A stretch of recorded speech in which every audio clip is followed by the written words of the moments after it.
Chcel by som predstaviť traktor VST Filtral 929 EGT, ktorý je spoločným vývojom spoločnosti Mitsubishi a Zetor. Tento traktor je vybavený štvorvalcovým motorom s objemom 1306 kubických centimetrov a výkonom 25 koní. Jeho hmotnosť je 940 kg, disponuje dvojitým servočerpadlom. Prevodovka má 8 stupňov vpred a 2 stupne vzad. Má komfortnejšie usporiadanie, pretože má dlhší rázvor, vďaka čomu je väčší priestor medzi nohami. A všetky ovládacie prvky boli presunuté zo stredu na boky.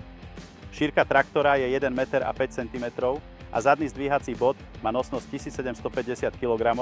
V prípade, že chceme s traktorom ťahať príves, máme k dispozícii ťažné zariadenie, elektrickú zásuvku a na vyklápanie prívesu je zabudovaný jednookruhový hydraulický vývod. Ak hľadáš univerzálny stroj s dobrým pomerom ceny a výkonu pre svoju farmu, japonský vývoj VST je najlepším riešením.